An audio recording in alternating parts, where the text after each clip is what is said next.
Hello students, आज आपका digital electronics का थर्ड लेक्चर है। तो हम नंबर सिस्टम पढ़ रहे थे। तो मैंने आपको दो नंबर सिस्टम बता दिया था, एक डेसिमल नंबर सिस्टम और एक बाइनरी नंबर सिस्टम। तो जो तीसरा नंबर सिस्टम है हमारा वो है ऑक्टल नंबर सिस्टम।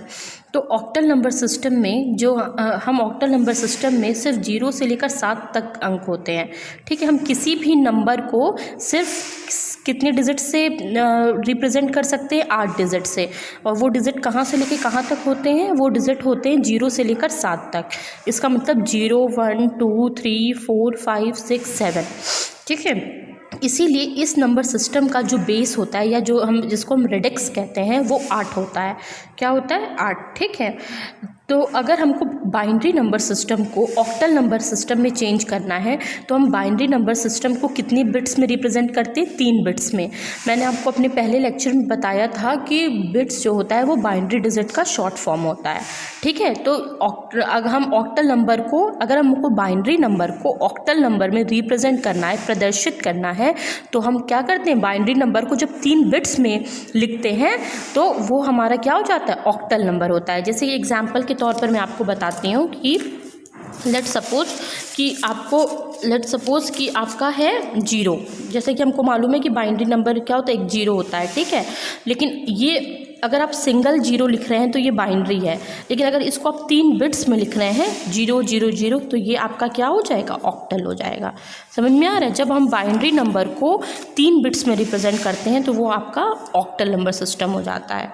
तो जो और एक नेक्स्ट आपका जो नंबर सिस्टम है वो है हमारा हेक्साडेसिमल नंबर सिस्टम। तो ऑक्टल का मतलब स्टूडेंट्स पहले मैं बता दे रही हूँ, ऑक्ट का मतलब क्या होता है? 8। इसीलिए इसमें 8 डिजिट्स होते हैं किसी भी नंबर को रिप्रेजेंट करने के लिए। ठीक है, इसीलिए इसका बेस 8 होता है और इसमें सिर्फ 8 डिजिट होते हैं। तो जो नेक्स्ट नंबर सिस्टम है हमारा वो है हमारा हेक्साडेसिमल नंबर सिस्टम। तो हेक्सा का मतलब होता है 16।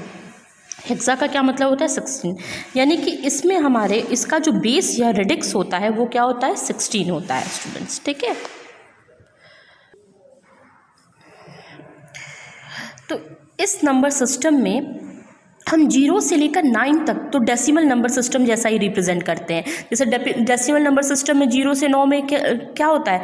0, 1, 2, 3, 4, 5, 6, 7, 8, 9। ठीक है, ये 9 तक 0 से लेकर 9 तक जैसा डेसिमल नंबर सिस्टम में चलता है बिल्कुल वैसा ही हेक्साडेसिमल नंबर सिस्टम में भी चलता है। लेकिन अंतर क्या है कि 10 जो है, ठीक है, हेक्साडेसिमल नंबर सिस्टम में हम 10 को क्या कहते हैं स्टूडेंट्स? ए कहते हैं। मैं फिर से बता रही हूँ, 10 को क्या कहते हैं? ए। 11 को क्या कहते हैं? बी। 12 को क्या कहते हैं? सी। 13 को डी। 14 को ई और 15 को एफ कहते हैं। ठीक है, यानी 0 से लेकर 9 तक हमारा रिप्रेजेंटेशन कैसे होता है? बिल्कुल डेसिमल नंबर सिस्टम जैसा होता है।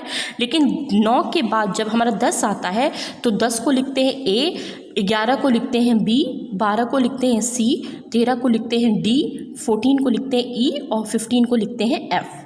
ठीक है, और इसका नंबर क्या होता है? इसका रेडिक्स या बेस क्या होता है? 16। तो ये था स्टूडेंट्स, मैंने आपको बताया कि मतलब कि नंबर सिस्टम्स कितने तरह के होते हैं, कितने प्रकार के होते हैं हमारे डिजिटल इलेक्ट्रॉनिक्स में। तो 4 प्रकार के होते हैं। पहला हमारा नंबर सिस्टम है, क्या है हमारा? पहला डेसिमल नंबर सिस्टम। दूसरा है हमारा binary number system. Decimal number system को डेसिमल नंबर इसलिए कहते हैं क्योंकि उसमें हम 10 डिजिट से अपने नंबर को रिप्रेजेंट कर सकते हैं और वो नंबर शुरू होता है 0 से लेकर 9 तक। बाइनरी नंबर सिस्टम को हम बाइनरी इसलिए कहते हैं क्योंकि हम उसमें सिर्फ अपने डिजिट्स को, अपने नंबर्स को 2 डिजिट से ही रिप्रेजेंट कर सकते हैं, प्रदर्शित कर सकते हैं। वो है 0 और 1। ठीक है, तीसरा जो है हमारा वो है octal number system. Octal number system का जो बेस होता है वो 8 होता है और इसको ऑक्टल नंबर सिस्टम इसलिए कहते हैं क्योंकि इसमें हम अपने नंबर्स को 8 डिजिट से रिप्रेजेंट कर सकते हैं। तो वो 8 डिजिट क्या होती है? 0 से लेकर 7 तक।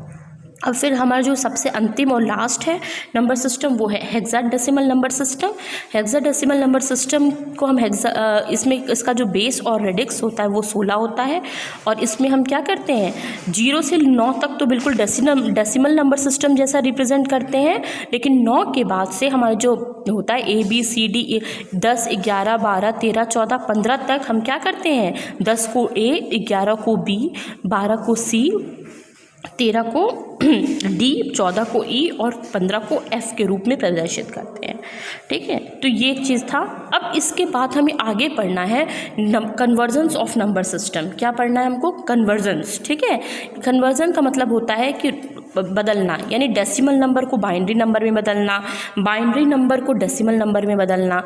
ठीक है, फिर डेसिमल नंबर को ऑक्टल नंबर में बदलना, फिर ऑक्टल नंबर को डेसिमल नंबर में बदलना, फिर डेसिमल नंबर को हेक्साडेसिमल में बदलना, हेक्साडेसिमल को डेसिमल में बदलना, बाइनरी को हेक्साडेसिमल में, ऑक्टल को हेक्साडेसिमल में। तो ये सारे जो नंबर सिस्टम है ये एक दूसरे में कन्वर्ट हो सकते हैं। तो इसका एक मैथमेटिकल प्रोसेस है कि किस तरीके से हम नंबर सिस्टम को कन्वर्ट करते हैं, तो वो हमको डिटेल में पढ़ना होगा। ठीक है स्टूडेंट्स, तो ये हम आपका नेक्स्ट लेक्चर में पढ़ेंगे, convergence of decimal number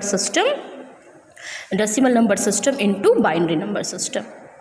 thank you students.